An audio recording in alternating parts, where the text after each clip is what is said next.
আমি যখন ক্লাস 5-এ পড়ি আমার বড় ভাই তখন ঢাকাতে চলে আসছেন। আচ্ছা, সে চলে আসছিলেন, তার কোনো খোঁজ খবর নেই। পরে আমি যখন ক্লাস 8-এ পড়ি তখন জানতে পেরেছিলাম যে ভাইয়া বিয়ে করছে ঢাকাতে। ফ্যামিলি চলতো কিভাবে তাহলে? যে বাবার বিজনেস আর আমার আম্মা ঘরে টিউশনই করতেন, এইটা দিয়ে সংসার চলতো। জি। ওকে, এর মাঝখানে আপনার বিয়ে হয়ে গেল। হ্যাঁ, আমার ক্লাস এবং আপনার মতামত নেওয়ার প্রয়োজন মনে করেন না, আমি অনেকবার নিষেধ করেছিলাম। মানে সে আমার স্যার, ঠিক আছে, সে পড়াশোনায় ভালো স্টুডেন্ট, সেটাও ঠিক আছে, কিন্তু আমার তো বিয়ের বয়স হয় নাই। আচ্ছা। এবং আমি বরাবরই যখন ভালো স্টুডেন্ট, তখন আমার হয়তো একটা স্বপ্ন ছিল আমি ভালো কিছু করবো, ভালো কিছু হব। ওকে, কিন্তু হ্যাঁ, যেখানে তারা ছিলাম। তারপরে বিয়ে হলো। এরপরে প্রথম অবস্থায় তো সবারই খুব ভালো যায়, সে ম্যাথেই থাকতেন। তো সপ্তাহে একদিন আমাদের বাসাতে আসতেন। ওকে। পরে কলেজে ভর্তি হতে হবে, তার কোনো মতামত নাই যে আমি কোন কলেজে ভর্তি হব, মানে কোথায় হবো, তার কোনোই মতামত নেই। আমার আম্মা বারবার তাকে বলছিলেন যে কোথায় ভর্তি করবো, ভালো কলেজ, কোনো মতামত কেউ দিতে পারলো না। কিন্তু বিয়ের আগে তো আপনাকে সে দেখেনি, বিয়ের পরে সে দেখলো, দেখার পরে তো একটা ব্যাপার থাকে যে সে কি হতাশ হলো নাকি খুশি হলো, প্রতিক্রিয়াটা কি ছিল? সেই তো আগে জানিয়েছিল যে না, আমি তাকে পছন্দ করি। আচ্ছা। আমি তাকে বিয়ে করতে চাই। আচ্ছা। আমার জন্য অন্য কোথাও বা দ্বিতীয় কোনো ছেলেও দেখা হয় নাই। আচ্ছা। তো বিয়ের পরে এখন মতামত না দেওয়ার পরে একেবারে যখন মানে ভর্তির লাস্ট পর্যায়ে আর কোথাও মানে নাই, তখন একটা নাম করা না, আবার একেবারেও খুব ভালো না, একদম মানে সিরিয়ালের শেষের দিকে একটা কলেজের আমাকে ভর্তি করা হলো। সেটা কম্বাইন্ড কলেজ। এতদিন পড়েছিলাম হচ্ছে মহিলা মাদ্রাসাতে, মাদ্রাসায় আলিমে আবার ভর্তি করতে চাইছিলেন, কিন্তু আমি জোর জবরদস্তি করেই বলছিলাম যে না, আমি এবার কলেজে পড়বো। কলেজে ভর্তি হলাম অবশেষে, যশোর কলেজ, যেটা ছেলে মেয়ে একসাথে। আগে তো এতদিন পরে আসছি, মহিলা মাদ্রাসা ছিল। কলেজে দিয়ে আসতেন সকালবেলা, ক্লাস করতাম, কিন্তু সে কোথায় বসে থাকতো কি চলে যেত এটা তো আমি কখনো খেয়াল করতাম না। বসে থাকতো, যেহেতু ছেলে মেয়ে কলেজ, একসাথে ক্লাস করতে গেলে সবার সাথে কথা বলতেই হয়, ওইটা সে দূরে থেকে অনেক সময় থেকে ফলো করতো। বাসায় যখন সে আসার সময়ও নিয়ে আসতো সাথে করে, ক্লাস শেষ হয়ে গেলে 5 মিনিট যদি কলেজ থেকে বেরোতে দেরি হতো, বাসায় এসে বলতো যে আমি ছেলেদের সাথে কথা বলি, 5 মিনিট পরে কেন বেরোলাম, ভিতরে তাহলে কি করতেছিলাম, সন্দেহ। আমি কিন্তু ছোট যখন, আসলে বিয়ের আগে বিয়ে কি জিনিস আমি সেটাই কিন্তু বুঝতাম না। বিয়ের পরে একদিনের জন্য আমাকে শ্বশুর বাড়িতে নিয়ে যাওয়া হলো। আমি কি বুঝি না যে শ্বশুর বাড়িও তখনও কি, আমি যে আমার শাড়ি গেট আপ খুলে সন্ধ্যার সময় ছেলে পেলে অনেকে দেখলাম যে দড়ি লাফ খেলছে, আমিও কিন্তু সবার সাথে দড়ি লাফ খেলছি। তখন গ্রামের মানুষের তো ধারণা কত কিছুই তো বলে যে বিয়ে করে আসছে, দেখছো কিরকম মেয়ে বিয়ে করছে।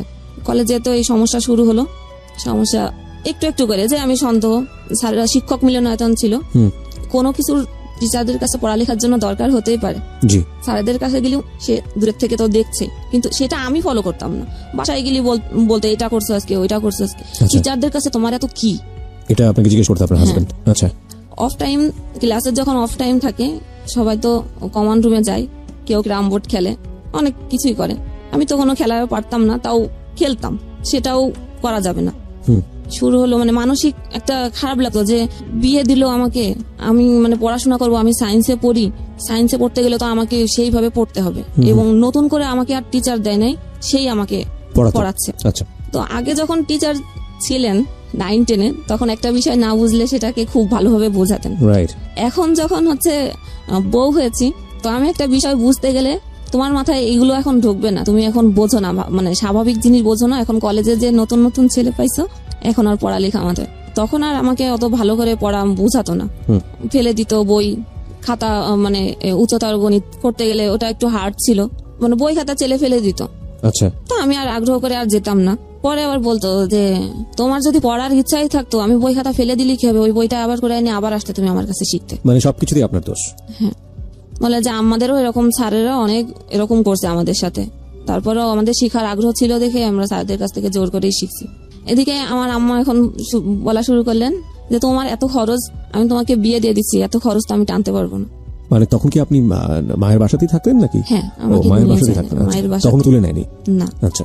কলেজে তো ছেলেদের সাথে কথাই বলা যাবে না, এখন আমি রিজার্ভ হয়ে গেলাম একদম, কারণ আমি একটু মানে স্বভাবগতই আমি সবার সাথে মিশুকে, কথা না বলতে পারলে ভালো লাগতো না, পড়াশোনায় আর ওইভাবে মন বসতো না। এই মানসিক প্রেসারে কলেজে যে আমি পড়া দিতে পারতাম না, তখন আরো খারাপ লাগতো। স্যারেরা আরো বলতো যে তুমি এরকম কেন মানে হয়ে যাচ্ছ, কিছুই পারতেছো না, মানে ফলাফল কি, মানে ভালোটাও নাই, একেবারেই লো হয়ে যাচ্ছে। আর তোমার রেজাল্ট এসএসসি তে এত ভালো না যে আমি 1 পয়েন্টের জন্য এ প্লাস হয় না, তখন এ প্লাসও অনেকটা আপ ছিল, জি। এখনকার মতো অ্যাভেলেবেল এ প্লাস ছিল না। তো পড়ালেখা আর হলো না ওই সময়। এখন বলে যে কলেজ ট্রান্সফার করতে হবে। কলেজ ট্রান্সফার কেন? ওই যে ছেলে মেয়ে একসাথে কলেজ, ও এখন okay. কোনো মহিলা কলেজে ট্রান্সফার করতে হবে। আম্মু এই পাশে বলতেছে যে ও আমাকে ঠিক মতো পড়ায় না, এখন আমাকে টিচারও দিতে পারতেছে না হুম হুম। ভালোভাবে, এখন খরচ চালাতে পারতেছে না, এখন আমি কি করব? সেও বেকার, সেও তো আমাকে 1 টাকাও দিতে পারছে না। রাইট। আমি আর করার কিছু নাই। আমি তখন কি বললাম, আমি তাকে বললাম তাহলে কি করব, তাহলে তোমাদের বাড়িতে নিয়ে যাওয়া লাগবে। এখন যদি আমাকে কলেজ ট্রান্সফার করবে তাও যশোরে না, তার বাড়ির দিকে। আচ্ছা, তার First বাড়ির year- ওদিকে কেন, যাতে সে মনিটর করতে পারে আর কি, হ্যাঁ। কি হচ্ছে না হচ্ছে। ওকে, তার মাস্টার শেষ, সে এখন বাড়ির দিকে চলে যাবে। জি। ফার্স্ট ইয়ার শেষ, যখন মানে কলেজ ট্রান্সফার করবে তখন সেই সময়টাও আর নাই। যখন যশোর শিক্ষা বোর্ডে যাওয়া হলো, বোর্ডে যে কাজটা করেন যে ম্যাডাম, উনি আমাদের পরিচিতি ছিলেন। ম্যাডামকে যখন বলা হলো, ম্যাডাম বললো ঠিক আছে আমি ব্যাক ডেটে আমি এটা করে দিচ্ছি, আচ্ছা। দিয়ে পাঠায় দিল সেই নওপাড়া অভয়নগর থানা, যশোর জেলার। ও মাই গড। ওকে, তারপর? সেখান মানে অভয়নগর যে বাজার, তার থেকেও আমার শ্বশুরবাড়ি আরো 2 কিলো ভিতরে, ভ্যানে করে যেতে হতো, এই শহর থেকে একেবারে গ্রামে চলে গেলেন? একেবারে গ্রামে। এটা কি জীবনের প্রথম গ্রামে যাওয়া? জি। ওকে, তারপর? এখন সেখানে গিয়েছি, তাদের ধান চাল, আমি তো কখনো ধান চালের কাজ আমাদের এলাকাতেই ছিল না, জি। করিনি। তো ওখানে যে আমাকে এখন বলা হলো যে আমাকে সব কাজ করতে হবে, এবং পড়ালেখাটা তখন আর সে চাইছে না। নামে মাত্র সে ওখান থেকে আমাদের বাড়ি থেকে দূরে সরাই নিয়ে আসছে, যাতে সে হচ্ছে মেনটেন্স করতে পারে তার মতো করে। হুম হুম হুম। কলেজে যাওয়ার জন্য আমাকে হচ্ছে টাকাও দিত না। আমার যে ননদ ছিল সমবয়সী, একই ব্যাস, তাকে টাকা দেওয়া হচ্ছে, সে ভ্যানে করে যাচ্ছে, কলেজ করতেছে। আমি সেই 2 মাইল পথ হেঁটে হেঁটে সেই কলেজে যেতাম। আচ্ছা। সকাল 6টায় হচ্ছে ফিজিক্স কেমিস্ট্রি স্যারদের সকালে ব্যাচ থাকতো, ব্যাচ শেষ করে 10টায় ক্লাস করে আবার বিকেলে আরো 2টা সাবজেক্ট পড়ে বিকেল 4টায় আসতাম। আসার পরও খাবার নাই, সকালে যেতাম না খেয়ে, বিকালে এসেও বলতো যার খাবার সে রান্না করে খাবে, কারোর জন্য রান্না রেডি করা নাই। ও কি করতো? ও তখন হচ্ছে একটা ইন্স্যুরেন্স কোম্পানিতে মানে ছোটখাটো একটা মানে হাত খরচ চলে এরকম একটা কাজ করে। আচ্ছা তখনও কোনো চাকরি পায় নাই সে। আচ্ছা আচ্ছা। সেও সকালে চলে যেত, ট্রেনে করে চলে যেত। সেটা ছিল আরেকটা থানা, জিগরগাছা। আমাদের ছিল তো সদর থানা। জি। সে ট্রেনে চলে যেত, সে আসতো রাত্রে 9টা বেজে যেত। সারাদিনই না খাওয়া। তারপরে এসে ধানের কাজও আমি করতাম, মেশিনে যে ধান মাড়াই পা দিয়ে, মেশিনে মানে ধান ছুটানোর যে মেশিনটা। হ্যাঁ। ওকে, বুঝতে পেরেছি। তাকে মাড়াই করা বলে। মাড়াই করে বলে। আচ্ছা, রাইট। তো ওই কাজ করে রাত্রে হচ্ছে মানে ফ্রেশ হয়ে আর খেতাম না, যেহেতু রান্না করে আমাকে খেতে হবে, সবার ওই জন্য ইচ্ছাটা করতো না? ওই ইচ্ছা আর হতো না। আর ওই রকম সারাদিন পরে এসে পড়ালেখারও আর শরীর তো ক্লান্ত, কোনোভাবেই মনোযোগ আসতো না, খুব মনোযোগ স্বাভাবিক। আসতো না। আর সে যে রাত্রে আসতো, তার খাবার তার মা হচ্ছে রেডি করে রাখতেন, সে এসে ঘরেই খেতেন। সবাই শুয়ে পড়তো, সে যখন আসতো, গ্রাম তো 8টা-9টার দিকে সবাই শুয়ে পড়ে, রাইট। সে এসে খেত, কিন্তু সে একবারও আমাকে মুখের কথা জিজ্ঞেস করতো না যে আমি আসলে খেয়েছি কিনা। ও মাই গড, এটা কিভাবে হয়? এভাবে গেল 2nd ইয়ার। পড়ালেখা তো হচ্ছে না, কারণ সায়েন্সের সাবজেক্ট পড়তে গেলে অনেক পড়া লাগে, অনেক ভিতরে কোনো কিছু না জানলে আমি তো লেখার মতো কোনো পরিস্থিতি নাই। টেস্ট পরীক্ষা হলো, টেস্টে ফেল করলাম, কোনোভাবে পরীক্ষা দিতে দিবে না। তারপরেও মানে জোর করে স্যারদের বলে যে আমার তো এই পজিশন, এই অবস্থা, আমি এরকম একটা সিচুয়েশনের মধ্যে এখন আমি কি করব, রাজি করালাম। আর আমি তো খেতেই পেতাম না। তার বাদেও তার বাবা আমাকে বলতো যে আমার ছেলে তো চাকরি করে না, তোমাকে খেতে দিব, এই খরচটা কেন, কে তোমাকে যে নিয়ে আসছে সে তোমার খরচ দিবে, না তোমার বাবার বাড়ি থেকে তোমার খরচ দিবে। আচ্ছা। এই যে 3 মাস ধরে রইছো, এই 3 মাসের যে খরচ আর খাবার খরচ তোমার মাকে বলবা যে দিয়ে যেতে। তো আমার যে নাস্তার যে খাবার, যে বিস্কুট টিস্কুট সকালবেলা, সেটাও কিন্তু আমার মাই দিয়ে যেতেন। তো সেটা খেলেও কথা হতো যে একা একা খায়, দেয় না। কিন্তু না, আমার সামনে সকালে আমার শ্বশুর শাশুড়ি থাকলে আমি তাদের বাটিতে করে দিতাম। গ্রামের মানুষরা আসলে সকালে চা বিস্কুট তো এভাবে খায় না। জি। তারা ওই সকালে উঠে ভাত রান্না করে, 3 বেলায় ভাত খায়। হ্যাঁ, দুপুরবেলা কোনো কাজ থাকে না, তারা দুপুরবেলা এই মাঠের এইগুলো কাজ সারে, জি। আবার যে সন্ধ্যা পরে রান্না করে। রাইট। দুপুরের খাবারটা সাধারণত ওই সকালবেলাতে যে যেটা রান্না হয় ওটাই ওটাই হয়। খায় দুপুরে। মানে তারা কাজ করলে তো 3 বেলা রান্না করলে তারা সব কাজ করতে সম্ভব না, পারে না। সম্ভব না। রাইট। এখন এগুলো সেও আর কিছু বলতো না যে তারা এরকম করতেছে আমার সাথে। কাজ তো করাই, প্লাস হচ্ছে আমার এত ঘাই খেতে খেতে এক সময় হয়তো উত্তর দেওয়া একটু একটু শুরু করতাম। এর আগে আমি এত কথা বলতাম না, যে যা বলে যাচ্ছে মুখ বুঝে আছি। একটু একটু করে রিপ্লাই আসা শুরু করলো। যখন রিপ্লাই করলাম, তো একদিন আমার শাশুড়ি আমার ননদ মিলে আমাকে অনেক মারলো। সেখানেও তার কোনো কথা ছিল না। সে যখন আসলো রাত্রে, তখন বললো যে তুমি কেন কথা বললে, তুমি কথা বলছো দেখেই পরিস্থিতি এরকম হয়েছে, তোমার কথা বলার কোনো দরকার ছিল না, তুমি বউ, তোমার গলা কেন উঠবে। তারপরে পরীক্ষা দিলাম, টেস্টে তো ফেল করলাম। পরীক্ষা ইন্টার পরীক্ষাও হচ্ছে গিয়ে দিতে গেলাম তাদের বাড়ি থেকেই না খেয়ে। ফিজিক্স পরীক্ষা ছিল যেদিন, আমি হচ্ছে 3 দিন না খাওয়া, আচ্ছা বোর্ড পরীক্ষা। আচ্ছা। তো পরীক্ষার হলে যাওয়ার পরে প্রশ্ন হাতে নিয়ে আমার আর সেন্স ছিল না, ওহো। আমি লিখবো কি, মানে অ্যাটেন্ড হয়েছে আর পরীক্ষায় দিনে পরে পরীক্ষা দেওয়ার পরে তো ফেলই আসছে, মানে ফিজিক্স আর কেমিস্ট্রিতে আমার ফেল আসছে। সব সাবজেক্টেই হয়েছে, মানে ভালো না, 3 পয়েন্ট পাস কোন রকম, 45 করে মার্ক। তো তার মানে আপনি ফাইনালি এসএসসি পরীক্ষায় ফেল করলেন, তাই কি? হ্যাঁ, এটা কি পরীক্ষা ছিল? এটা ইন্টার এইচএসসি। ও এইচএসসি ছিল, তার মানে আপনি ইন্টার পরীক্ষায় ফেল করলেন। আমরা বিরতি নেব, আরেকটা প্রিয় শ্রোতা, ছোট্ট একটা বিরতি। গল্পটা কিন্তু কেবল শুরু হয়েছে, হ্যাঁ, এবং ঘাত বিভিন্ন অশান্তি, এবং তার মা এটা বলেছিল যে আমার মেয়ে যতদিন বিয়ে না হবে, আমার যে সমবয়সী যে মানে ননদ ছিলেন, ততদিন আমি ওই বাড়িতে আসতে পারবো না, ওকে, আমি থাকতে পারবো মানে না। আপনার ননদের বিয়ে হওয়ার পরে আপনার যেতে হবে ওখানে? যেতে হবে, এটা তো আমার শাশুড়ি তো আমাকে সবসময় বলতেন যে তোমাকে আমাদের পছন্দ না, যে পছন্দ করছে তুমি তার সাথে সবকিছু বুঝে নিও। ওকে ওকে। তারপর তা যেদিন মানে গোছানো হয়ে গেছে, তো আমি, যদিও আমার সাথে এরকম করতো, তাও আমি একটু কেন যেন ভালো না, আমার অনেক মানে আগে ভালোবাসি না এভাবে, কিন্তু এখন একটু টান হয়েছে। আমি তাকে ছাড়া মানে কোথাও যেতে চেতাম না। শাশুড়িকে না, আমার হাজবেন্ডকে ছাড়। ওকে। এখন আমাকে দিয়ে আসবে, আমি তাকে বারবার বলতেছি যে আমি যশোরে, মানে সে অফিসে যাবে, আমাকে মানে যশোর স্টেশনে ড্রপ দিয়ে নামাই দিবে, কিন্তু সে ওই ট্রেনে চলে যাবে মানে ঝিগরগাছা। আচ্ছা। আমি বলেছি যে না, আমি এভাবে যাব না, আমাকে নিয়ে গেলে সাথে করে আমার বাড়িতে নিয়ে যেতে হবে।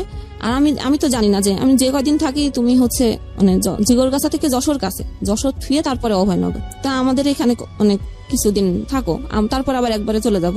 সে কোনোভাবে মানে রাজি হচ্ছে না যে আমাদের বাড়িতে সে যাবে না, ইভেন সে আমাকেও দিয়ে আসতে যাবে না, সে স্টেশনে আমাকে নামাই দিবে। আচ্ছা। তা আমি তখন একটু জেদ করেই বসলাম যে তাহলে আমি দরজায় যে তালা লাগাবে, আমি তালাটা দিব না, তালা আমার হাতে, তালা আর যাবে। তখন মানে সে আমাকে মানে মারে, আমি রাগেরই শেষে তালাটা আমি চেলে দিছিলাম, ছুঁড়ে দেওয়ার পরে তালাটা যে তার কপালে লাগে, কপালে লাগলে এখান থেকে মনে করেন ব্লাড বেরোতে থাকে, ব্লাড বের হয়। এখানে একটু ব্লাড বেরোতে, সে তো বাড়ির মানে পরিস্থিতি তো গ্রামের, মনে করেন আশেপাশের বাড়িতে যারা আছে মানে সবাই চলে আসছে চিল্লাচিল্লিতে যে বউ মাথা পড়ে ফেলেছে। হ্যাঁ। আচ্ছা। পরিস্থিতি এতই খারাপ, তখন ফোন দিছে আমার বাড়ি থেকে আমার আম্মাকে যে আপনার মেয়েকে এসে নিয়ে যান, আমি আপনার মেয়েকে দিয়ে আসতেও পারবো না, কিছু করতে পারবো না। তা আমার তখন নাকি অনেক জ্বর ছিল, সে আসতে পারবো, বলছে যে আমার তো ওঠার মতো পরিস্থিতি নাই, তাহলে তুমি বাজারে নিয়ে যে একটু বাসায় উঠাই দাও। আচ্ছা। বলছে যে না, আমি সেটাও পারবো না, আপনাকে এইখানে এসে নিয়ে যাওয়া লাগবে। তারপরে হচ্ছে মানে কি বলবো, আমার তো তখন কথা ওইভাবে বেরোতে আছে, তার বোন, তার মা, আশেপাশের লোকজন, মানে সবাই মনে করেন আমাকে একেবারে তুলাধোনা যেটাকে বলে। আমি তখন হচ্ছে যখন বেশি কথা বলা শুরু করলাম, তখন আমি বোরখা পরাছিলাম, বোরখার যে ইস্কাফের ওড়না, তখন সে আমাকে ওই ওড়না দিয়ে গাছের সাথে বেঁধে রাখলো, আপনার হাজবেন্ড। হ্যাঁ। এরপরে আমার এত মানে সিরিয়াস অবস্থা শুরু করলো, আমার মা আসতে ওই অসুস্থ অবস্থায় বাধ্য হলো। তা আমার আম্মা এসে একটা কথাও সে বলে নাই যে কি হয়েছে বা কেন হলো, কি জন্য হলো, সে কোনো কথাই বলে নাই। আমার ব্যাগ গোছানো ছিল, এসে আমার আম্মা ব্যাগটা নিয়ে বলতেছে যে চল, আর কিছুই তাকে মানে তাকেও বলে নাই তার, কিন্তু তারা তো সেই চিল্লাচিল্লি করতেছে, আমার মা কোনো কথা বলতে চায় নাই। যাওয়ার সময় তাহলে বলতেছে যে আমার বাড়ি থেকে মানে ফার্নিচার দিয়েছিল, ওই তোষক বালিশ এইগুলো চেলে ফেলাই দিচ্ছে যে এইগুলোও নিয়ে যান, কিছুই লাগবে না। ওকে। আমার কোনো কথা না বলে শুধু বই খাতাগুলো বস্তার মধ্যে ভরে নিয়ে চলে আসলেন। এরপরে আসি যশোরে, আমার সাথে টোটাল আর 7 মাস কোনো যোগাযোগ নেই। ইন দ্য মিন টাইম কি মা আপনাকে জিজ্ঞেস করেছে যে কি হয়েছে কিনা বা কোনো সমস্যা? জিজ্ঞেস করছে যে এরকম কথা কাটাকাটি হয়েছে, বা আমি তাকে সাথে নিয়ে আসতে চাই না দেখে আমি তালাটা আসলে ওকে মারার উদ্দেশ্য দিই নাই, আমি রাগ করে দিয়েছিলাম যে কপালে লেগে গেছে। বাড়ি আসলাম, কোনো যোগাযোগ নাই। এর মধ্যে সে ঝিগরগাছাতে শুনলাম বাসা নিছে। আচ্ছা। ফার্নিচার যেগুলো আমার বাড়ি থেকে দেওয়া হয়েছিল ওইগুলোই সে নিয়ে যে ঝিগরগাছাতে বাসা নিয়ে সে একা ওইখানে থেকেই অফিস করে। আমি তো রেজাল্ট বেরোলো, তো বললাম ফেল। এরপরে তো আমাকে আবার পড়া শুরু করতে হবে, কলেজ তো সেই দূরেই পড়ে গেল, এখন আবার কলেজ কাছে হচ্ছে না। হ্যাঁ। এখন তাদের বাড়িতে তো আর থাকার পরিস্থিতি নাই, এখন আমাকে দেওয়া হলো কলেজের হোস্টেলে, ওখানে থেকে পড়া শুরু করলাম আবার। কিন্তু তাও পড়ায় আর মন বসতো না, সবসময় মাথায় এগুলোই কাজ করতো যে কেন হলো, আর এগুলো তো হওয়ার মানে না, কারণ আমি যে পরিবেশ থেকে বড় হয়ে পর্যন্ত আসছি, এরকম কোনো হওয়ার তো কোনো মানে আশাও করা যায় না। আর তাকে তো দিয়েছে শুধু সে শিক্ষিত, এটা দেখেই তার সাথে আমার বিয়ে দিছে। হুম। তারপরে পড়া শুরু করলাম। পড়ায় যখন মন বসতো না, তখন আমার এই অবস্থা, খোঁজ নিত না টোটাল। তখন আমার আম্মা হচ্ছে, ওই যে বললাম যে একটু হুজুরি মন মানসিকতা, তো সে একজন হুজুরকে দেখাছিলেন যে আমার মেয়ের তো এরকম সংসারের এই অবস্থা, তা কোনো ব্যবস্থা করা যায় কিনা। তো তারা দেখে দেখে বললেন যে এটা তার শ্বশুর বাড়ির থেকে এরকম জাদুটোনা করে না, এরকম কিছু করছে, এই কারণে তারা রাখবে না দেখে এগুলা করছে যাতে সংসার না হয়। পড়লাম। এখন হোস্টেল থেকে বাইরে বেরোলেই ওদের এলাকার লোকজন যখন দেখতো, তখনই হচ্ছে এই ফোন দিয়ে রাস্তায় করে বেড়াচ্ছে, কিন্তু কিছুই করতাম না। পরীক্ষা দিলাম, তার মধ্যে আমি তার সাথে এই সময়টাতে কোনো যোগাযোগ নেই হাজবেন্ডের সঙ্গে? যোগাযোগ নাই, যখন বাড়িতে থাকাকালীন যোগাযোগ নেই। যখন হোস্টেলে দেওয়া হলো, তারপরে আমি আমার রুমে যে মেয়ে ছিল তার কাছ থেকে ফোন নিয়ে আমি তার সাথে যোগাযোগ করেছিলাম। যোগাযোগ করে আমি যোগাযোগটা কেন করলেন? কেন জানি মনে পড়তেছিল, মানে ওকে খুব মিস করছিলেন। হ্যাঁ। ওকে। 7 মাস পর সে কিন্তু কখনো যোগাযোগ করে না। তখন কিন্তু আমাদের বাড়িতে ফোন আছে, আমার ভাইয়ের ফোন আছে। রাইট। তো এই 7 মাস জীবনের কি মনে হচ্ছিল, মানে সবচেয়ে কঠিন সময় ওইখানে? না, কঠিন মনে হতো না, এজন্য যখন আমি মনে করতাম তখন আমার ওই কষ্টের স্মৃতিগুলো সামনে যখন ভেসে উঠতো, তখন বলতাম যে না থাক, ও আমার সাথে এটা করছে, আমি কেন ফোন দিব। এটা ভেবে ভেবেই 7 মাস পার হয়ে গেছে যে আমি আর ফোন দিব না, দেখি তার আমাকে দরকার কিনা। ওকে। তারপরে আমি যোগাযোগ করে একদিন ঝিগরগাছায় যাই। সে যে বাসা নিয়ে থাকে ওই বাসাতেই, তখন ছিল রোজার সময়। ওকে। তো আমি বরাবরই কখনো রোজা ভাঙি না, সবসময় রোজা রাখি আমি পুরোটাই। সেও রোজা রাখে, কিন্তু নামাজ পড়ে না, একক তো রোজা রাখে। তো ইফতারি আনছে, বলছে যে আমাকে দেখে বলতেছে, তুমি ভাইবো না যে তুমি আসছো দেখে আমি এত ইফতারি আনছি, আমি বরাবরই আমার নিজের জন্যই এতটুকুই আনি।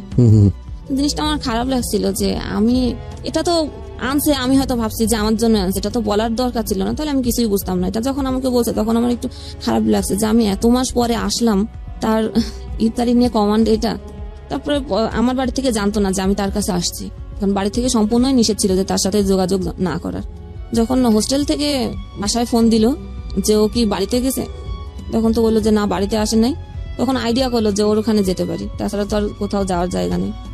আমার ভাইয়া তাকে ফোন দিয়ে তাকে অনেক রাপই করে যে আমার বোনকে না বলে কেন নিয়ে গেছিস, দিয়ে যা। পরে সে আমাকে ওই স্টেশনেই নামাই দিল, সে আর দিয়ে আসলো না। আবার গেলাম বাড়ি। এই যোগাযোগ হওয়ার পরে আমি তার সাথে তাকে এবার দেখার জন্য আকুল হয়ে থাকতাম বাড়িতে বসে, যে না আমি ওর কাছে যাবই। এই যাওয়াটা কতদিন পরে? 7 মাস 7 মাস পরে। এবং সেটা শুধুই আপনার নিজের ইচ্ছা? ও কোনো যোগাযোগ করেনি? ওর যোগাযোগ করেনি। ভালো লাগা থেকে, ওর প্রতি একটা মায়া বা ভালোবাসা তৈরি হয়েছে সেখান থেকে। তারপরে পরে যে বললাম রোজার সময় গেলাম, ইফতারি আনার পরে আমাকে যে এটা বললো যে এটা তুমি না থাকলেও আমার নিজের জন্য এতটুকুই, তুমি আসছো দেখে যে তোমার জন্য যে বেশি কিছু নিয়ে আসছি এটা কিন্তু না। ওটা শোনার পরে আমার একটু মনের আঘাতই লেগেছিল যে আমি 7 মাস পরে আসছি, তার ভিতরে কোনো খুশি বা কি। এগুলো তো বলার দরকার নাই, তাই না? সাধারণ মানুষকে আপ্যায়ন করলেও তো যেভাবে করা উচিত, সেখানে এই ধরনের কথা বলা উচিত। আমার কথা হলো যে তুমি যদি আমার জন্য নাও এনে থাকতা, তাও তো এটা বলার দরকার ছিল না। তারপরে আমার বাড়ি থেকে জানতো না, আমি তার না জানাই চুরি করে আসছিলাম তার কাছে, কারণ আমার বাড়ি থেকে নিষেধ ছিল। আবার বাড়িতে গেলাম, তারপর ওখান থেকে আবার হোস্টেলে চলে যাওয়া হলো।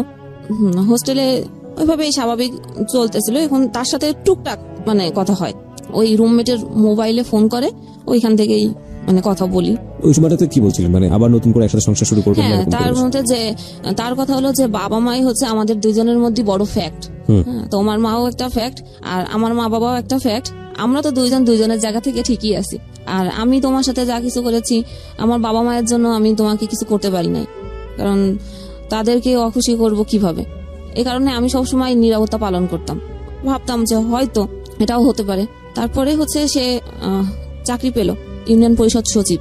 আচ্ছা। সেখানে তার প্রথম পোস্টিং হলো যশোরের মনিরামপুর থানা। আচ্ছা। সেখানে সে বাসা নিল, আমি তো হোস্টেলেই আছি। আমাকে বললো যে এরকম আমি বাসা নিচ্ছি, আমার বাসায় এসে দেখে যেও। আচ্ছা ঠিক আছে, একদিন যাব। আমাকে ঠিকানা দিল যে এরকম। তা একদিন সকাল বেলায় আমি বৃহস্পতিবার হলে সবাই বাড়ি চলে যেত, তা আমিও বৃহস্পতিবার বাড়ির নাম বলে আমি রওনা দিয়েছি। অভয়নগর থেকে ওইখান থেকে ভিতরের থেকে মনিরামপুর যাওয়ার অনেক আছে। আমি ভোরবেলা যে হাজির হলাম, সেই ঠিকানা মতো নক করলাম, দেখলাম সে ঘুমের থেকে উঠছে।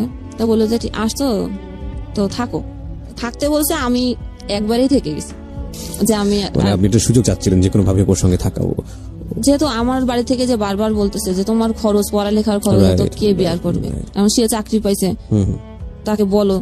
থাকলাম সেখানে। সেই যে মানে আমাকে আনার আগে যে ফোনে যেই কথা, যে যতটুকু ভালোভাবে যে আমরা আবার এক হবো, বা যেই ভালো যে আমাদের কোনো আমরাই ঠিক আছি, বাবা মার ফ্যাক্ট ছিল, কোনো কোনো সমস্যা না, থাকলাম। সেই পুরনো এইগুলো আবার নতুন করে আবার শুরু হলো। নতুন করে আবার শুরু হলো। এর মধ্যে আমার তো ইন্টার পরীক্ষা সেকেন্ড টাইম দিব। সেকেন্ড টাইম আমি আমার মতোই পড়েছি, তার কাছে হেল্প নিই নাই। ওই যা আগে পড়া ছিল সেটা নিজে নিজে পড়েছি। ওখান পড়ার পরে আমি পরীক্ষা ওর ওইখান থেকেই আমি ওই অবানগর যে পরীক্ষা দিতাম, দুইটা পরীক্ষা দিয়ে ওখানে থাকলাম। সেই একই অবস্থা, টর্চার, মারধর। তারপরে একদিন আমাকে কি মনে হলো যে শবে বরাত, যে চলো শবে বরাতে একা একা নামাজ পড়বা, তোমাকে দিয়ে আসি যশোরে। হচ্ছে খুব ভালোভাবে এত মিষ্টি করে যে দিয়ে আসলো আমাকে। আমের সময় ছিল, আম টাম কিনে দিল। ওই যে দেওয়ার পরে আর কোনো যোগাযোগ না। আমাকে বললো যে তুমি হচ্ছে সুজির বরফি বানাও, আমি সন্ধ্যার সময় আসবো। সেই সন্ধ্যা আর হয় নাই, সে আর আসলো না। তাকে ফোন করা হলো, যে কোনোভাবেই বললো যে না, আমি যাব না তোমাদের বাড়িতে, গেলে তোমার মা এসেই বলে আমি যাব না, তুমি এখানেই থাকো, তোমার আমার বাসায় আসার দরকার নেই। সে বলছে, সে সকালে দিয়ে আসছে। ওইটা বলার পরে আমি ওই সময় বলার পরে আমি তখনই আবার বাসে উঠে চলে গেছি এখানে। সে অফিস থেকে ফিরে এসে দেখে আমি বাসায়। কি ব্যাপার, তোমার না বললাম যে তুমি আসবা না এখানে, তোমার রেখে আসলাম, তুমি কেন আসলে? এই আবার শুরু হলো। তারপরে আমার মাকে একদিন ডেকে নিয়ে আসলো, আমার মাও এসে আমাকে নিয়ে যেতে পারে নাই, আমি যাই নাই। তারপরে হচ্ছে আমি মানে এমন সিচুয়েশন তৈরি করলো যে আমি একাই মানে চলে গেলাম বাড়িতে। যাওয়ার পরেও আমার আম্মা দেখলো যে না, আমি মানসিকভাবেই মানে খুব তখন হচ্ছে আমার খাওয়া দাওয়া বন্ধ হয়ে গেল, গলায় খুব ব্যথা। কি হয়েছে, ডাক্তারের কাছে নিয়ে গেল। ডাক্তার বললো যে গলায় ইনফেকশন হয়েছে, ওষুধ দিল, কিছুতেই যায় না, পানি ছাড়া আর কিছুই খেতে পারি না। এত অবস্থায় হলো। তাকে বারবার বলা হলো, সে আসলোও না, দেখতেও আসলো না, খোঁজও নিল না। না নেওয়ার পরে এখন অবস্থা করুণের দিকে যাওয়ার পরে আমার কাকা হচ্ছে আসলেন। সে একজনের একটা হুজুরির কাছে নিয়ে গেলেন। নেওয়ার পরে ওইখানে অনেক টাকা পয়সা নিছে। নেওয়ার পরে উনি ওইখানে দেখে টেকে আয়না ভারণ দেয়। দেখে উনি বললেন যে আমার শ্বশুর বাড়ি থেকে আমাকে গলায় বান মারা হয়েছে, যে আমি যাতে মানে মারা যায়। কি বললো এটা? ওই কবিরাজ। আচ্ছা, এখন এই বানটা কে মেরেছে? আমার শ্বশুর বাড়ি, শাশুড়ি, ননদ, এটা আমার বললো হাজবেন্ড, মানে সবাই বলছে যে সবাই একসাথে কাজটা করছে। আর ও হচ্ছে সংসার করতে চায় না, ওর হচ্ছে গিয়ে অনেক কিছু নেওয়ার আশা ছিল, ও সেটা পায় নাই দেখে ও আমার সাথে এরকম আচরণ করছে। এটা ওই কবিরাজ বললো। এটা আমার মার মনে হচ্ছে খুব ভালোভাবে ধরলো, মানে বিশ্বাস হলো যে না, তাহলে এটাই ওষুধ যখন কাজ করতেছে না, তাহলে মনে হয় এরকম। তার ওইখান থেকে ওই লাগাতার জিনিস নিয়ে আসে, পানি পড়া, দোয়া লিখে দেয়। সেগুলো কি বলে যে পাখির গোস্ত কি এইসব তো বলে, ওগুলো তো আর আনতে পারবো না, তাহলে আপনি দেন। এই একবারই 5,000, 6,000, 7,000-এর নিচে নিতেন না তিনি। আচ্ছা, এভাবে আমার ট্রিটমেন্ট 1 বছর করছে। তারপরে বললো যে আপনার মেয়ে মেন্টালি ভাবে ভালো নাই, আর ও যেতে চাইলো, আর আপনার ওইখানে যেতে দিয়েন না। এখন যখন মানে একটু বলতাম যে আমি যাবো এখানে, আমি কেন আমার সাথে এটা করলো, আমি এটা শুনবই করব, আমি এখানে যাবই, তখন ওই যে বলছে যে আর যেতে দিয়েন না। আমি যখন জোর করলাম তখন আমাকে বাড়ি থেকে শিকল দিয়ে বেঁধে রাখা হলো, আমাকে যেতে দিবে না কোনোভাবে, যদি আমি চলে যাই। এ কারণে এরকম তার কাছ থেকে ট্রিটমেন্ট করতে হতে 1 লাখ টাকা খরচ করছে আমার মা। এই তাবিজ যে রিসে গেল, রেজাল্ট বেরোলো, গড়ে মিলে হচ্ছে বি গ্রেড, মানে 3 এরকম। এ মাইনাস আর হলো না, এ মাইনাস এক্সপেক্ট করেছিলাম যে হতে পারে, তারপরে হলো না।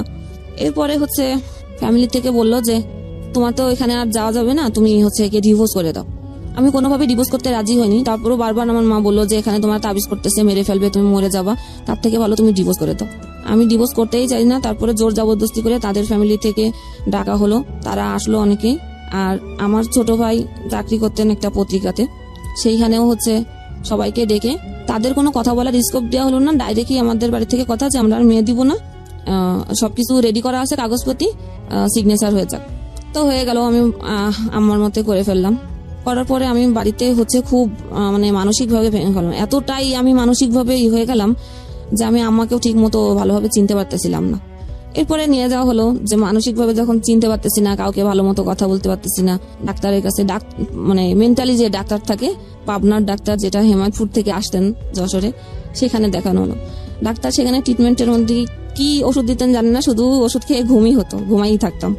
তারপরে আস্তে আস্তে যখন ঘুমের ওষুধটাও এক প্রকার, একশো সময় মনে হতো যে এটা না খেলে আমার ঘুম হচ্ছে না, নেশার মতো হয়ে ওটা গেছে। নেশার মতো হয়ে গেলো। তখন আমি আমার নিজে থেকে আমি এটা বাদ দেওয়ার চেষ্টা করলাম, কিন্তু আমি বাদ দেওয়ার চেষ্টা করলে আমার মানে বাসার থেকে জোর করে খাওয়াই দেওয়া হতো যে না ও ঘুমায় থাকো।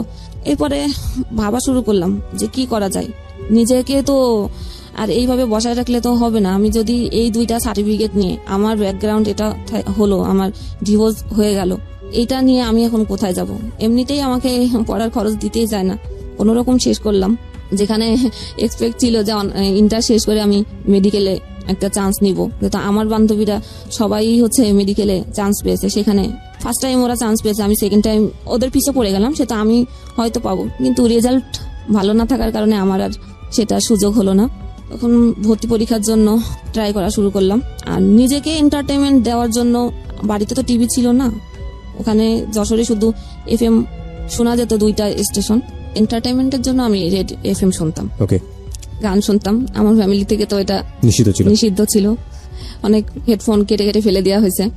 আমি এমন একটা অ্যাডিক্টেড হয়ে গেছিলাম FM এর প্রতি যে আমি ঘুমাইতে হবে না, তাহলে তো তার অনেক টাকা দেওয়া লাগবে। Right, so দেন তুমি মধ্যে divorce টাকা দিয়েছো? দেওয়া। তারা আসছিল, হ্যাঁ, কিন্তু আমাদের ইসের থেকে তাদের কোনো স্কোপ দেওয়া হয় নাই। আচ্ছা আচ্ছা। না দেওয়ার কারণে মিউচুয়াল যে সামনাসামনি। আমার প্রশ্নটা হচ্ছে যে আকর্ষণীয় জায়গাটা কি শুধু তোমার জায়গাটা থেকে ছিল নাকি তারও ছিল? তুমি যে তার কাছে বারবার যাচ্ছ, না, আমারই ছিল একদম একতরফা। সলো তোমারই একতরফা, জি। এই কারণে তোমার ফ্যামিলি ট্রিটমেন্ট করাচ্ছে, কবিরাজি ট্রিটমেন্ট, জি। তোমার কিছু একটা করেছে যে কারণে তোমার এই আজকে অবস্থা। ওকে, হ্যাঁ বলো। আমি সবসময় এক্সপেক্ট করতাম যে আমার মা আমাকে অনেক ভালোবাসবে, তার কাছ থেকে আমি অনেক আদর স্নেহ পাবো, তার কাছ থেকে আমি মানসিকভাবে ইন্সপায়ার হব ওকে, সে আমাকে। কিন্তু আমার মায়ের কাছ থেকে আমি এটা কোনোভাবেই পেতাম না। তখন আমার মধ্যে আরো মানে অন্যরকম কাজ করা শুরু করলো। আমাকে আমার লাইফে এত কিছু হয়ে গেল, এখন তো আমি আরো বেশি এক্সপেক্ট করি যে আমাকে বেশি আদর করবে, বেশি কিছু দিবে, কিন্তু আমি সেটা আর পাচ্ছি না তার কাছ থেকে। আম্মু তো আমাকে বারবার বলো যে এরকম পরিস্থিতি থেকে বেরোনো, তুমি ডিভোর্স দিয়ে দাও। এখন এই পরিস্থিতি যশোর দক্ষিণবঙ্গের আমাদের এখানে বড় মাইকেল মধুসূদন বিশ্ববিদ্যালয় কলেজ, সেখানে চান্স পেলাম কেমিস্ট্রিতে। এদিকে ডাক্তার যখন পাবনার ডাক্তার দেখাছিলেন, উনি বলছিলেন যে তুমি আর মাথায় ব্রেনটে চাপ নিবা না, আর কোনো পড়াশোনা টোটালি বিরত থাকো, পড়াশোনা এখন আর করো না। কিন্তু আমি পড়ালেখার জন্য নিজেকে তৈরি করতেছি যে না, আমাকে এর মধ্যে থেকে বেরোতে হবে, তাই আমাকে পড়তে হবে। সে যে কলেজে পড়তো আমি ওই কলেজেই ভর্তি হয়েছি, মানে আপনার এক্স হাজবেন্ড যে কলেজে পড়তো? যে কলেজে সে এতদিন পড়ালেখা করেছে, আচ্ছা, আমি সেই কলেজেই ভর্তি হলাম। তো কলেজে আমি যেতে পারতাম না। আমি তখন ফোন, এরপরে আমাকে ফোন দিয়েছে ফার্স্ট ইয়ারেই থাকতে, ওই ফোন নম্বরটা ছিল। এমন কোনো জায়গা নাই যে আমার ফোন নম্বরটা সে ছড়ায় নাই, এমন কোনো লোক নাই যে আমাকে আমি নতুন কলেজে, আমি কলেজের ফার্স্ট গেট থেকে ঢুকলে পিছন থেকে ব্যাক সাউন্ড শুনতাম খারাপ, আজেবাজে কথা বলতো। হ্যাঁ, একসময় প্রথম গেট থেকে মানে ঢুকাই বাদ দিয়ে দিলাম, পিছনের গেটের থেকে ঢুকতাম, পিছনের গেট থেকে ক্লাস করে বেরোয় যেতাম। টিউশনই শুরু করলাম, পড়তেছিলাম। এখন এদের কথার প্রেশার, বাড়ির প্রেশার, আর কলেজের বাইরে রোডে ঘাটে এত প্রেশার, এবং ফোনে মানুষের এত টর্চারিং, ফোন করে বলে যে আপনার রেট কত, এগুলো বলতো ফোন করে করে। এইগুলো আর নিতে তখন দেখছি যে না, আমার পক্ষে মানে একদম ভাইরাল করে দিচ্ছে আমাকে যে আমি একটা খারাপ মেয়ে।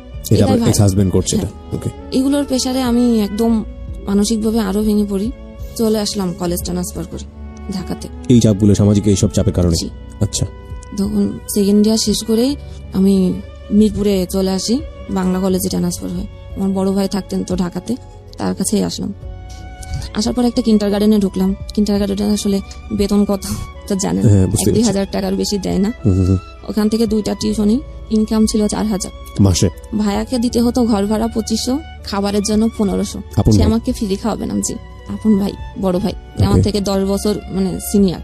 ওকে, কদিন পরে শুরু হলো যে ভাবির দিক থেকে আমার জন্য খরচ বেশি হয়ে যায়, খাওয়াতে পারবে না, এখানে এটা করে, এখানে তোমার বোন, ওখানে ওটা। আমাকে ডিরেক্টলি বলে না, আমার ভাবির সাথে আমার কোনো তর্ক হয় না, কিন্তু ভাইয়ের সঙ্গে হচ্ছে। ভাইয়ের সাথে বলে। ভাই এবার ওইটা ফোন দিয়ে আম্মাকে বলে, আম্মা ফোন করে আমাকে, কথা ঘুরে আমার কাছে আসে। আচ্ছা আচ্ছা, আমার কথা হলো যে আমি তো অবুঝ না, আমি তো বুঝি, আমাকে বলো যে এটা এই সমস্যা, তুমি এটা এইভাবে করো না, এটা এইভাবে করো, শেষ। একটু ডাইভার্ট করে এসে কথা।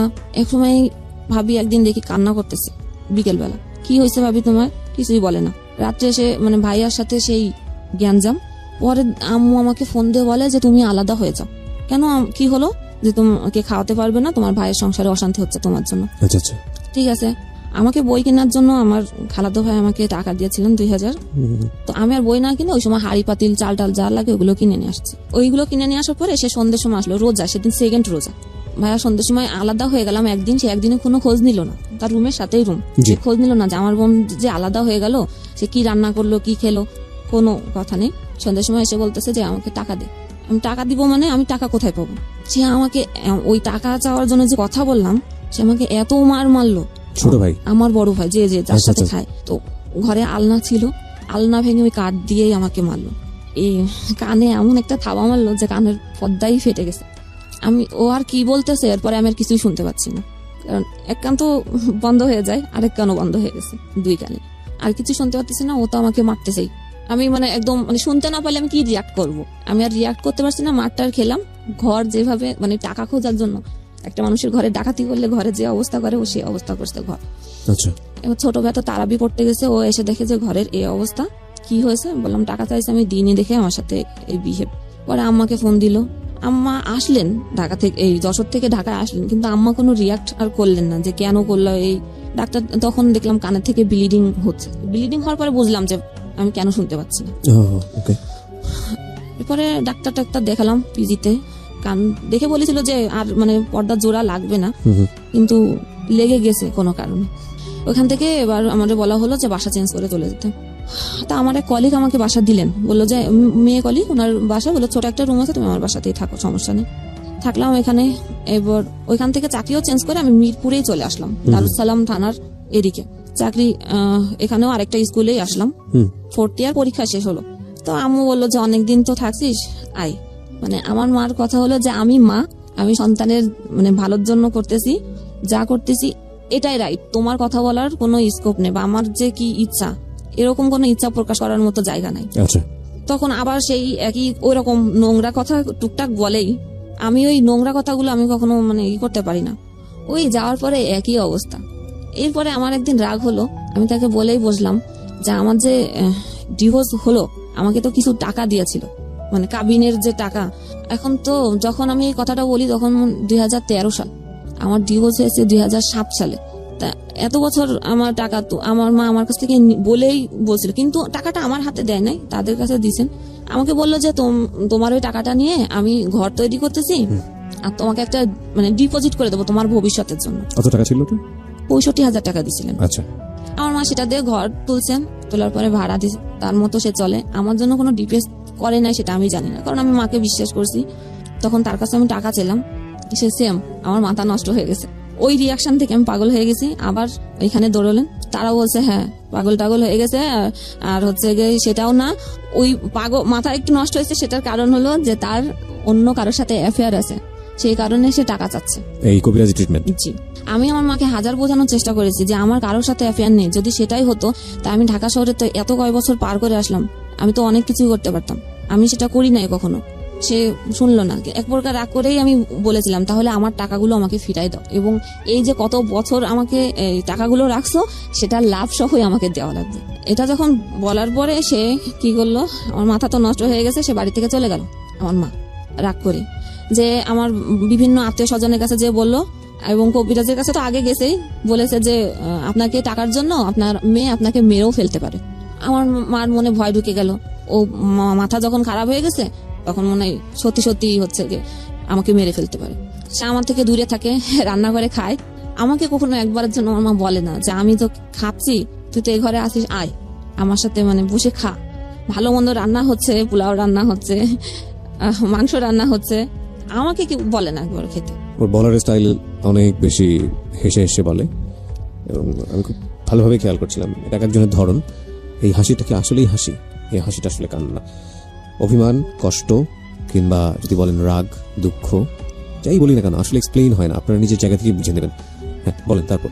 তো আমি সবসময় ভাবতাম যে মায়ের কাছ থেকে ভালোবাসা পাবো যেখানে, সেখানে আমার সাথে এরকম একটা বারো, তার কি কখনো আমার জন্য ফিল হচ্ছে না, কষ্ট হচ্ছে না?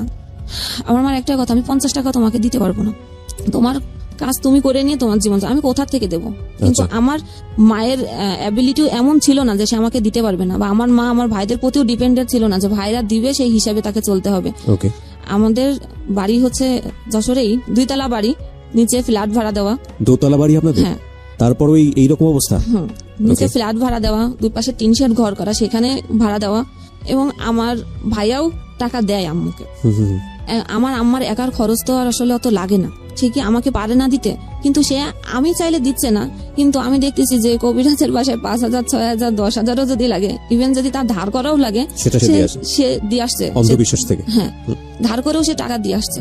তখন আমি রাগ করে চলে গেলাম। আমি প্রথম ফার্স্ট আমার চাচা বাড়িতে। আমার মানে এত বছর জীবনে আমি চাচা, মামা, ফুফু, খালাতো ভাই বোন বা কারোর সাথে কখনো মিশতে দেওয়া হয় নাই। ভাই বোনের যে কি সম্পর্ক, কি টান বা এক জায়গা হলে কত মানে মানুষ উপভোগ করে আনন্দ, সেটা কখনো করি নাই। তো গেলাম, সেখান থেকে খোঁজ পেলো আমার খালু, বললো যে তুই আমাদের বাড়িতে বাসায় আয়, তোর কি হয়েছে দেখি। ওখানে যে থাকার পরে সেই একই অবস্থা। আম্মু খালু এগুলো বিশ্বাস করে না, কিন্তু খালামণিকে আম্মু চুপি চুপি ওই জিনিসগুলো দিয়ে আসে যে ঠিক আছে তোর এখানে আছে, তুই এগুলো খাওয়াস ওকে, পানি টানি এগুলো। আমি একদিন ফলো করলাম যে আমার মা যে জিনিসগুলো আমাকে বাসায় খাওয়াতো, সেই জিনিসগুলো আমি খালার বাসায় ওই যে ময়লার ঝুড়িতে আমি দেখতে পেলাম। তখন আমার জিনিসটা খারাপ লাগলো যে এখানেও আমি আসছি, এখানেও এই অবস্থা, তাহলে এখানেও থাকা যাবে না। রাইট। তারপরে খালা আমাকে একটা কথা বলছিল, ওইটা আমার বেশি হার্ট করছিল, যে বাবা নাই তো অসহায়, এই কারণে রাখছি, এবার মা কি করবে। আসলে অসহায় জিনিসটা আমাকে হার্ট করছে। ফাইনালি আমি আবার বাড়িতে গেলাম আম্মুর কাছেই। আম্মা তো বাসা থেকে আমাকে দেখেই বললেন যে ও যদি এই বাসায় থাকে আমি এই বাসায় থাকবো না। শীতকাল, সন্ধ্যের সময় সে চলে যাচ্ছে আমাকে দেখে, সন্ধ্যের সময় আসছি। তা আমার এত শীত, আম্মা চলে যাবে ঘরের থেকে, দরকার নাই, ঠিক আছে আমি বাইরে থাকতেছি। আমি সারা রাত শীতের মধ্যে, সোয়েটার নেই, কোনো কিছু নেই, আমি সারা রাত সিঁড়িতে বসে থাকলাম। আমার মা ঘরে ঠিকই ঘুমালেন লেপের মধ্যে। সেখানে ভাইয়াকে ফোন দিলেন ঢাকায়, যে ওর তো মাথা খারাপ হয়ে গেছে, এখন কি করবি কর, আও তো আমাকে মেরেই ফেলবে। আমি অমুককে দেখাইছিলাম, সেখানে এই কথা বলছে, তুই আয়। ভাইয়া ওই রাত্রেই রওনা দিল ঢাকা থেকে। আসলো সকালবেলা এসে দেখে যে আমি দাঁড়ায় আছি উঠানে। তো মানুষজন ডেকে বললো যে দেখেন, একটা সুস্থ মস্তিষ্কের লোক কখনো এই শীতের মধ্যে সারা রাত কি বাইরে থাকতে পারে? না। তাহলে বোঝেন সবাই যে আমার মা যেটা বলে সেটাই রাইট কিনা, যে ও আসলে তাহলে পাগল হয়ে গেছে। তাই আমি পাগল হয়ে গেছি। আমাকে ওই সময় ও কি করলো, ব্যাগটা গুছাইনে পাঠাই দিল কোথায়। আমি আমার মার পিছ পিছ দৌড়াইছিলাম রাস্তায়, যে তুমি যেও না, আমি তোমাকে কখনো মারবো না, আমি এটা করতে আসি নাই, আমি মারতে চাই নাই, আমি কেন মারবো, তুমি তো আমার মা, আমি তোমাকে কেন মারতে যাবো। সে আমার কোনো কথা শুনল না, চলে গেল। বাসায় থাকলাম। বড় ভাইয়ার এখানে আসলেন ঢাকাতে। এখান থেকে কি বুদ্ধি পেয়ে গেছে, আমি বাড়িতেই একা একাই, কোনো চাল না, কোনো কিছু না, কোনো কিছু রেখে যায়নি, খাবার কোনো কিছু, রয়েছি আমি একা। আমার ছোট ভাই আমাকে অনেক মারলো, যে তোর জন্য আমার মা এই বাড়িতে থাকতে পারে নাই, তোকে এই বাড়িতে থাকতে দিব না। তাহলে আমি কোথায় যাব সেটা জানি না, তুই কোথায় যাবি, কোথায় যে থাকবি, তুই কি খারাপ জায়গাও যদি চলে যাস সেটাও আমাদের দেখার দায়িত্ব না। তারপরে পাশের বাড়ি থেকে একটা ছেলে এসে ও বললো যে থাকবে, ও থাকুক, আপনি মানে কিছু করেন না। আমার কাছ থেকে ফোন ছিল, ফোনও নিয়ে নেওয়া হলো। আমার কাছে একটা কিছু টাকা ছিল, সেটাও নিয়ে নিল, গেল। ছোট ভাইয়া চলে গেল আবার ঢাকাতে। ও যে পৌঁছাইছে আর বড় ভাই আবার হয়তো রওনা দিছে, আমি জানি না, যেহেতু আমার কাছে ফোন নাই, কোনো কিছু আমি জানি না। সকাল ভোরবেলা দরজা নক করছে, তারপরে খুলে দেখি যে ভাইয়া, বড় ভাইয়া এসে আমাকে রড দিয়ে অনেক মারলো। লোহার একটা রড ছিল, সারা শরীরে রক্ত জমা। কি আমাকে কেন মারতেছো? তো টাকা চাইছো, একটা ছেলের সাথে সম্পর্ক, প্ল্যান করে আসছি আমি, এগুলো চাকরি টাকরি ছেড়ে দিয়ে প্ল্যান করে বাড়িতে আসছি যে টাকা পয়সা নিয়ে আমি চলে যাব। তা আমি টাকা চাইছি, ভালো কথা, টাকা নিয়ে নেয় না। টাকা মা ছিল না বাসায়, মা চলে গেছে, তুই হচ্ছে টাকা চুরি করছিস। আমি টাকা চুরি করছি, কত টাকা? 50,000 টাকা। আমি চুরি করছি, আমি চুরি করলে আমি ঘরে কেন? রাইট।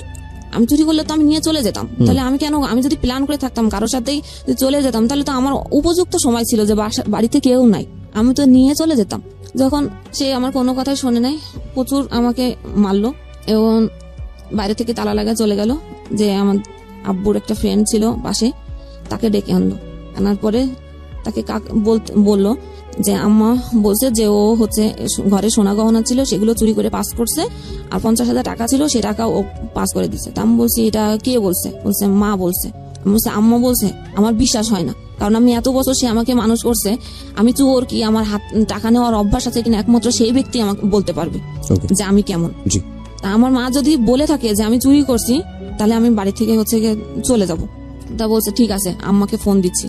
আর প্রতিবেশী যারা যে কাকু, তারা বসাই আমার সামনে। তা আমি কাকুর কাছে রিকোয়েস্ট করছি যে আমার তো মারতে মারতে জায়গা রাখে নাই, তো তারপরও আমি মানে বাড়ি ছেড়ে যাই না। যদি আমার মা আমাকে এই কথা বলে যে আমি চুরি করছি, তাহলে আমি আজকে এখনই এই মুহূর্তে আমি চলে যাব, কারণ আমার আর বলার কোনো ভাষা নেই, এর কোনো উত্তর আমার কাছে জানা নাই।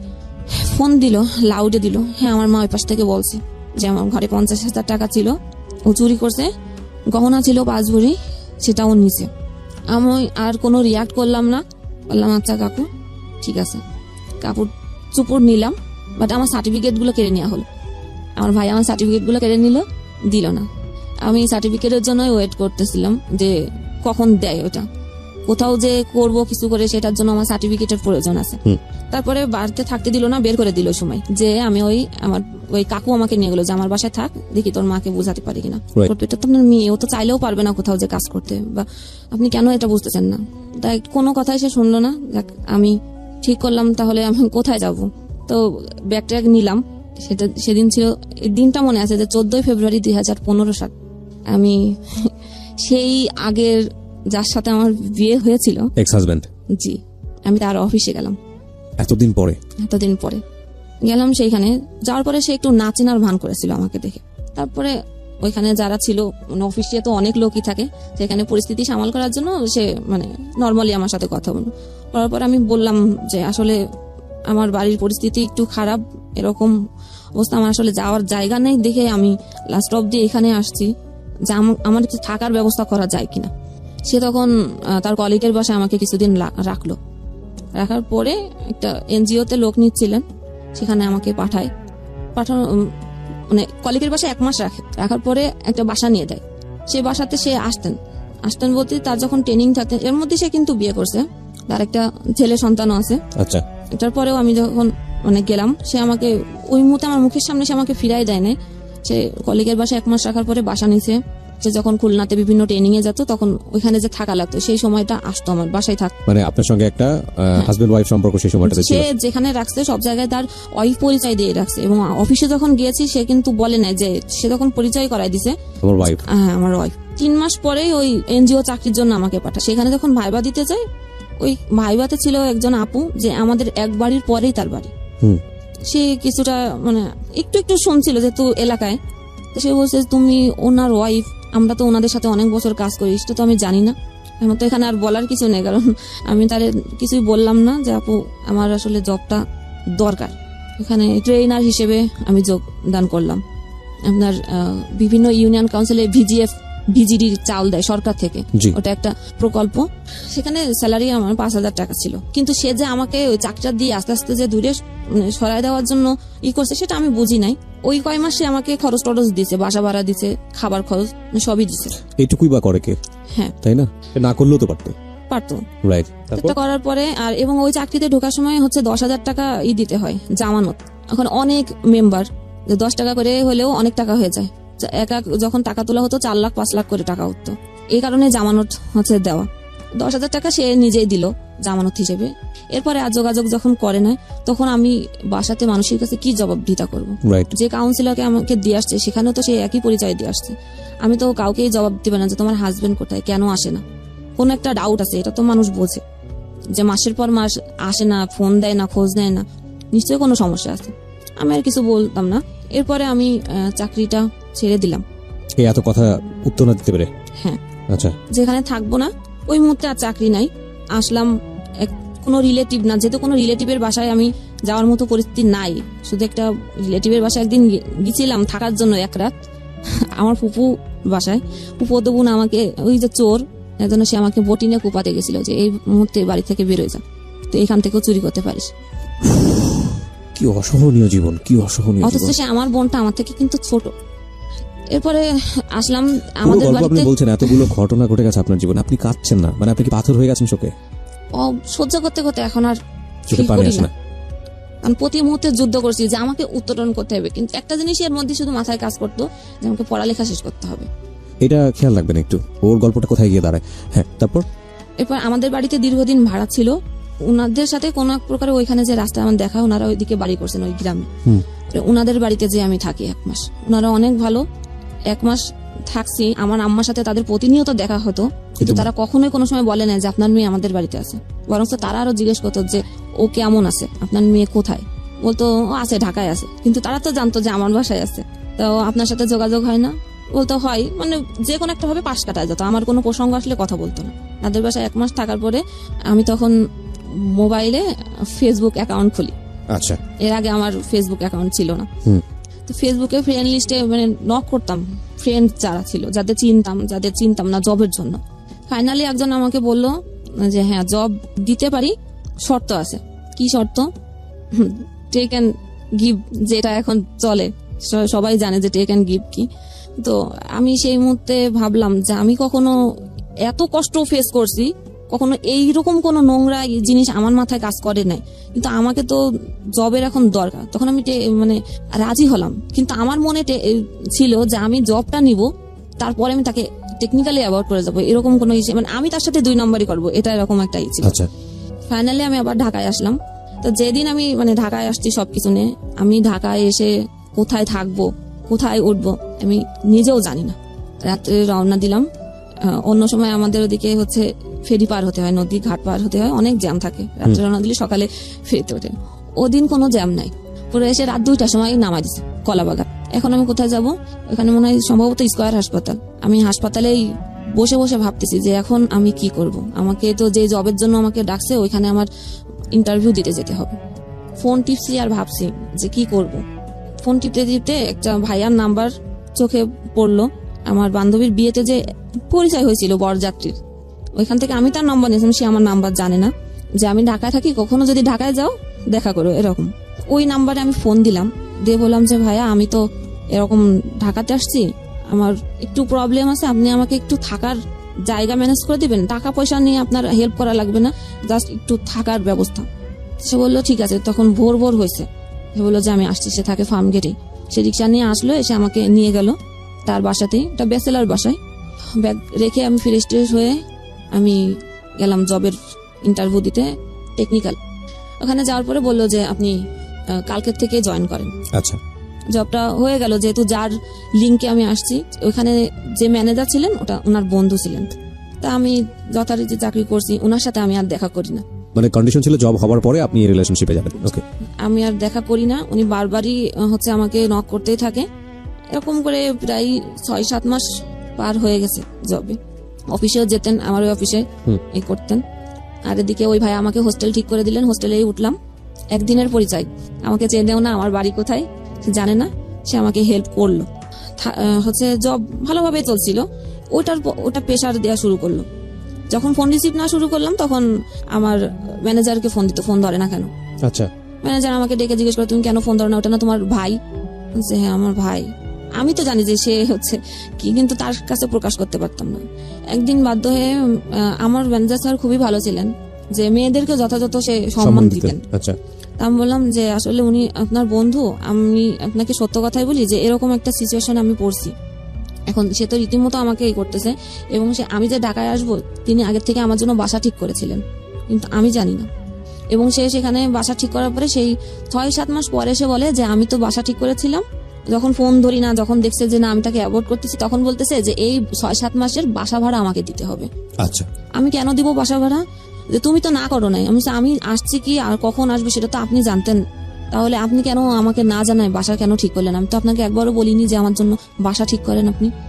এই বাসার টাকার হ্যাম্পার আমার পরে দিতেই আছে, এবং যার বাসা হচ্ছে নিচে সে স্থানীয় একজন লোক, সে নাকি তাকে হুমকি দিচ্ছে এই সে করবো টাকা না দিলে। আমার ম্যানেজারকে জানালাম, ম্যানেজার বললো যে তুমি টেনশন করো না, আমি এটা হ্যান্ডেল করতেছি, যেহেতু ও আমার ফ্রেন্ড, তো আমি এটা হ্যান্ডেল করতেছি। যখন আমার ম্যানেজারকে দিয়ে তার কোনো কাজ হলো না, তখন বলে যে অফিসে লোক পাঠাবো, এই করব, রাস্তাঘাটে অনেক কিছু করব। একটু ভয় পেতাম। এর মধ্যে হচ্ছে আমি মাস্টার্স ভর্তি হয়েছিলাম বাংলা কলেজে। না, আমি যখন ওই যে এনজিওতে ভর্তি এই চাকরিতে ঢুকলাম, তখন আমার মাস্টার্স এর ভর্তির ডেট আসলো। আচ্ছা, তখন আমি জানতাম না যে আমি ভর্তি হতে পারবো, মানুষের কাছে টাকা ধার নিয়ে আমি ভর্তি হয়েছি। এর মধ্যে তো ভর্তি ওইখানে ঢাকায় চলে আসছে জবের জন্য, যশোরে ভর্তি। আচ্ছা, আসলাম। এখন পরীক্ষা দিতে, পরীক্ষার সময় সে এরকম শুরু করলো। আমি আমার ম্যানেজারকে বারবার বলছি যে আমি তাহলে চাকরি ছেড়ে দিই, এরকম যখন সমস্যা হচ্ছে। তা বললো যে না, তুমি কেন চাকরি ছাড়বা, তুমি যাও পরীক্ষা দিতে যাও, নি টেনশনে। আমি পরীক্ষা দিতাম, অফিস করে রাত্রে রওনা দিতাম, সকালে নামতাম, পরীক্ষা দিতাম, পড়াশোনা নাই, পরীক্ষা দিতাম, আবার আমি গাড়িতে উঠে ব্যাক করতাম। এইভাবেই একদিন পর একদিন আমি এরকম জার্নি করে করে পরীক্ষা দিছি। পরীক্ষা দিলাম যুদ্ধ করেই, তার মধ্যে আবার এদিকে এই প্রেশার। অফিসে যারা ডিরেক্টর থাকেন উনি ছিলেন, আমি ছিলাম প্রশাসন বিভাগে। প্রশাসন বিভাগের ম্যানেজার আলাদা, এক্সিকিউটিভ ডিরেক্টর আলাদা, প্রোডাকশনের ম্যানেজার আলাদা, এবং আমি ছিলাম ওয়েলফেয়ার অফিসার হিসেবে। ওয়েলফেয়ার অফিসারের কাজ হলো, ওটা গার্মেন্টস ফ্যাক্টরি, ওয়েলফেয়ারের কাজ হলো সেই একই, সমস্ত মহিলা কর্মীদের ট্রেনিং দিতে হবে, এবং তাদের ভালো মন্দ, তাদের ম্যাটারনিটি সুবিধা, তাদের ছুটির সুবিধা এবং তাদের যে টাকা পাওনা দিই, জি এইগুলোর সব ফ্যাসিলিটি কি সেটা আমাকে ডিট করতে হবে কোম্পানির সাথে। মালিক পক্ষের লোক থাকে আলাদা, আমি হলো তাদের পক্ষের লোক হেড। বা কনভেনার বা রিপ্রেজেন্টেটিভ। জি তো মালিক পক্ষের থেকে বলতো কি মেয়ে নিয়ে আসছে, চেহারা ভালো না, সুন্দর মেয়ে লাগবে। মানে আমার জায়গা যে আগে ছিল সে সুন্দর ছিল এবং তাদের সাথে সময় দিত। আমার ম্যানেজারকে বারবার বলতো তুমি এটা কি মেয়ে নিছো, একটা সুন্দর মানে যারা ওয়েলফেয়ার সবার সাথে কাজ করবে তাকে তো মানে সুন্দর দেখতে হবে। তো ম্যানেজার বলতো যে আমার তো কাজের দরকার, একজন শিক্ষিত মেয়ে লাগবে, প্লাস যে কাজ করতে পারে আমার তাকে লাগবে, আমার চেহারা দিয়ে কি করবো, সেটা সাপোর্ট দিত আমাকে। এবং যখন অফিস অনেক রাত করে অনেক সময় শেষ হয়ে যেত, তখন সে তার বাসায় দিকেই আমাকে নিয়ে আসতো, ছোট বোনের মতো দেখতে আসে। হুম সেটাও তাদের চোখে ডাউট লাগছে যে ম্যানেজার সবসময় ওকে সাপোর্ট করতেছে, হুম এদিকে ওরা টাকার জন্য প্রেশার দিচ্ছে, বলতেছে যে টাকা দিব নাই, ওকে আর দেখা করতে বলো, সেখানেও ও সাপোর্ট করতেছে।